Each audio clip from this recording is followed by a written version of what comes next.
Assalamualaikum warahmatullahi wabarakatuh. Jumpa lagi pada pembahasan kimia.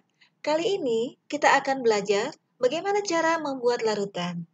Kalau pada pertemuan yang lalu kita telah mengenal apa itu konsentrasi larutan yang berupa molaritas, maka kini kita akan belajar bagaimana cara membuat larutan dengan konsentrasi tertentu. Ini adalah alat-alat yang digunakan untuk membuat larutan. Di antaranya labu ukur. Labu ukur, di laboratorium kamu akan menemui dengan berbagai jenis ukuran. Ada yang 100 mili sampai 1 liter. Begitu juga dengan corong. Corong ini digunakan untuk membantu memasukkan zat melalui mulut labu ukur. Kemudian pipet. Pipet berbagai macam jenisnya. Ada yang tengahnya berupa bulatan, dan ini mempunyai volume tertentu yang akan diukur. Seperti contoh, ini adalah yang mempunyai volume 20 ml. Pada batas tertentu, volumenya tepat 20 ml. Juga satu lagi alat yang tidak kalah penting adalah neraca. Dan ini ada neraca. Neraca yang biasa digunakan adalah neraca 3 lengan atau kita sebut dengan neraca Auhaus 3 lengan. Auhaus adalah nama penemu dari neraca tersebut. Kenapa ini disebut 3 lengan? Perhatikan di sini ada 3 lengan. Nah, bagian-bagian neraca ini yang pertama, lengan depan. Nah, ini yang lengan yang terbaca paling depan memiliki anting logam. Di sini ada anting logamnya yang bisa digeser-geser. Dapat digeser dengan skala 0, 1, 2, 3, sampai 10 gram. Masing-masing skala bernilai 1 gram. Yang kedua adalah lengan tengah. Tiap skala dalam lengan ini bernilai 10. Ini letaknya di tengah. Setiap skalanya bernilai 10 gram. Dan terakhir adalah lengan belakang. Yang paling belakang sini. Lengan belakang sama seperti lengan depan dan tengah, tetapi dengan nilai tiap skalanya 100 gram. Dari 100 gram hingga 500 gram. Cara menggunakannya, terlebih dahulu lakukan kalibrasi dengan cara memutar skrup. Nah, ini skrupnya yang berada di samping atas piringan neraca. Ke kiri atau ke kanan, sampai posisi 2 garis pada neraca sejajar.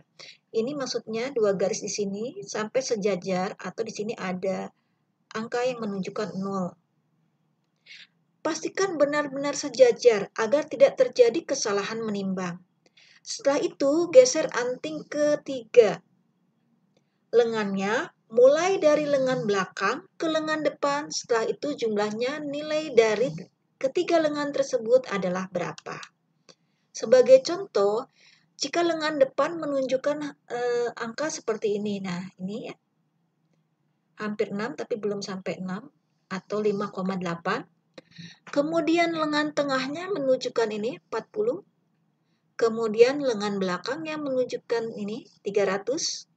Dari gambar di atas, cara membaca skala neraca Auhausnya, anting lengan depan 5,8 gram, anting lengan tengah 40 gram, anting lengan belakang 300 gram.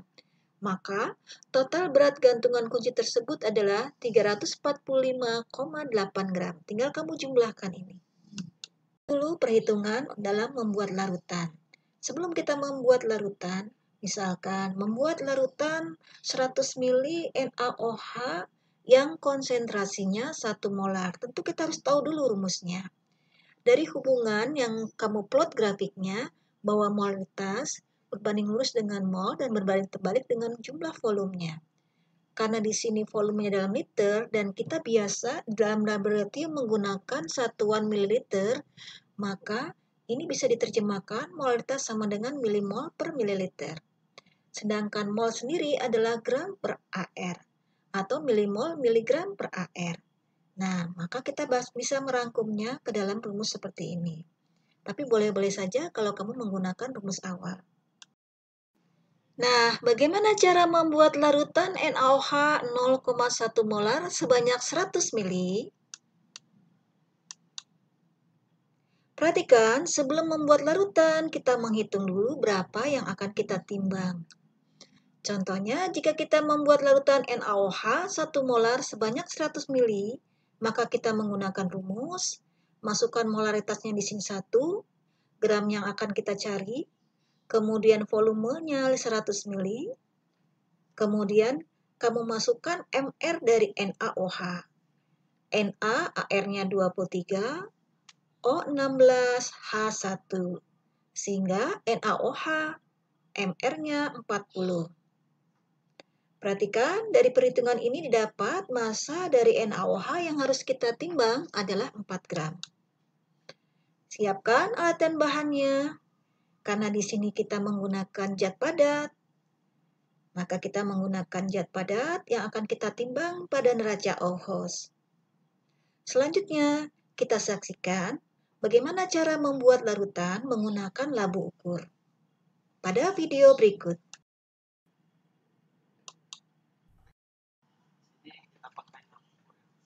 Kita menggunakan labu ukur yang 100 ml dan kita memakai corong gelas.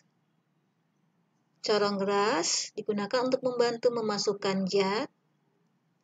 Kemudian zat yang sudah kita timbang, kita masukkan melalui corong gelas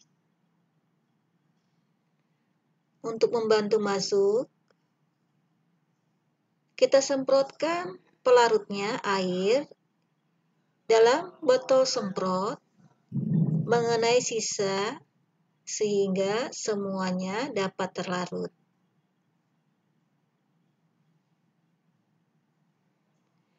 Hingga tidak ada lagi sampel zat yang tertinggal.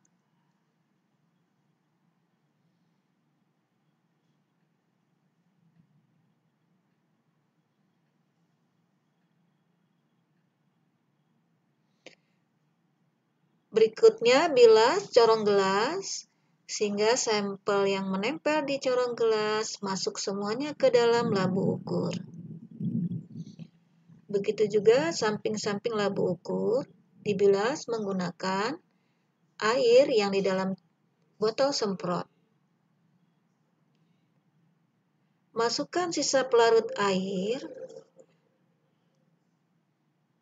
dengan cara memutar labu ukur sehingga semua zat yang nempel di gelas itu masuk. Sampai setengahnya baru kita kocok sedikit sehingga zatnya larut.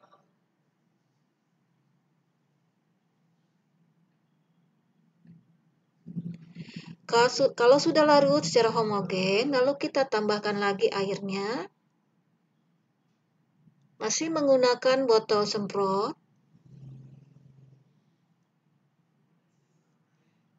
Nah, kita isi jangan dulu sampai batas karena takutnya berlebih, maka ketika kurang dari batas, kamu harus menambahkannya dengan hati-hati agar tidak berlebih. Biasanya menggunakan pipet tetes sampai batas garis. Nah, ambil air dalam pipet tetes, masukkan perlahan-lahan sampai volumenya tepat sekali dengan garis pada labu ukurnya. Kamu juga bisa melihat dengan pandangan lurus sehingga tepat mengenai atau jatuh tepat di garis.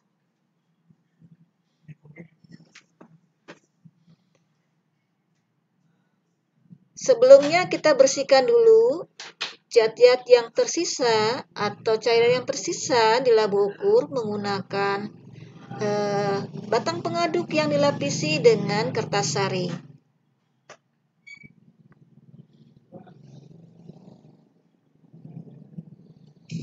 Kalau sudah, kita tutup, kemudian kita kocok dengan cara membalikkan labu ukur itu dari atas ke bawah. Tidak boleh dari kanan ke samping, harus dari atas ke bawah.